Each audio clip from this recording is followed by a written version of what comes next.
Hello, this is Warhammer Workshop, and in this video I'm going to show you my transition from Citadel paint pots to Citadel dropper bottles. Since you cannot buy Citadel dropper bottles, I had to make them myself. As you can see here, I'm going to start with Citadel's Layer White, 2 of them in fact, because the dropper bottle is rather large at 30ml, whereas the Citadel paint pots are 12ml.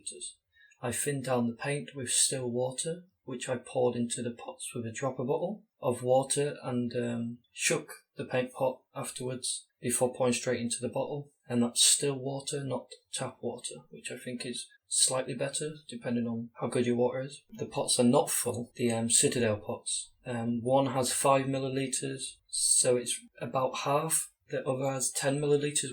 I added roughly 5 drops of water and then some more after most of the paint had been poured out into the bottle, leaving a small amount which I discarded because I need to make sure I don't over-thin them. So certainly it's better to have a small amount of perfect paint instead of forcing yourself to scrape out the entire pot. I believe I bought the dropper bottles from Amazon last year, or perhaps eBay, I forget, but I will only be using them for whites and blacks because they are the paints you use the most. All other layer paints and base paints will be put into smaller bottles in the near future. I will most likely go with 15ml, this being slightly larger than the Citadel pots, which are 12ml, leaving some room for the thinner, and I suppose it's best to not fill them completely anyway. But yes, these bottles are large when you consider they can almost fill 3. You can almost fill them with 3 Citadel pots. This should be a very good system indeed. This way I get the best of both worlds, Citadel paint and dropper bottles. The greatest complaints I've seen against Citadel paints have been twofold. First, they are not in dropper bottles, and second, they are too thick. This process solves both. Specialities paints, namely the shades, textures, technicals, dries and so forth, will all remain in their original Citadel pots. However, in the future, I may have up to 50 Citadel base and layer paints which I will indeed be putting into bottles. Now, you may have noticed the small metal sphere screaming out for attention due to the rather imperious red box. That is a metal ball bearing for reference. I'm going to use either glass or plastic ball bearings to act as mixers in the bottles rather than the metal ones, since they will rust. And I live by the sea, and the salt air here makes steel rust much quicker. I of course added the red box for clarity. I will do so on key elements. It's unclear to me how good the still water will be as a thinning agent, because over time or at high levels in terms of painting, it may not be the best. However, ordinarily and for shorter periods of time, it should be fine. Having said that, keeping these as clean and sealed as possible with the ball bearing mixers and doing your best to keep them at something like room temperature, they should be perfectly fine for many years, if that sort of thing matters to you.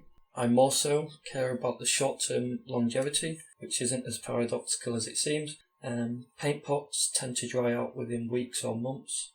Even truer is it if the lids are not fully sealed. And of course the dropper bottles tend to have very sealed lids indeed. Note, I do not suggest using pure medium to thin the paint, since pigment shall be lost, but something like Flow Aid or Aid Flow, I forget the name, ought to be the best option. So onto the process itself then. Here you can see the contraption I've created. Again, I have used red boxes to highlight key elements. The small box notes that I have removed the lid completely. This is so paint is not dripping everywhere and so it is out of the way. Next is showing blue tack, which I used to hold the Citadel pot to the PVA glue bottle at a, if I can recall, slightly above 45-degree angle, so the paint would pour out into the dropper bottle. I left it for a few moments. I then took it down, added some still water, put the lid back on, shook it and poured the rest into the bottle, and then called it a day, as it were. If you thin your paint so that it is slightly running, but nothing like watery of course, it will indeed easily go into the dropper bottles. Next, as you can see, I put the cap and lid onto the dropper bottle. I shook it, and then I added the Citadel label from the Scar White pot. I removed the label with my thumb, carefully peeled it off, and placed it in the centre of the bottle, again being careful to go around the bottle in a smooth motion, not to create air bubbles or creases. And that's it. I now have Finn Games Workshop layer paint in a dropper bottle. The final picture here shows all the paints I have done so far. The layer white, which we just covered, and the base white and the base black. These will be the only paints in the 30ml dropper bottles, I believe. All else shall be in smaller bottles in the future, and I will do a video on that at some point. Thank you for watching. This has been a video on how to easily transfer Games Workshop paints whilst finning them and adding a mixer into dropper bottles. I am Warhammer Workshop, and goodbye.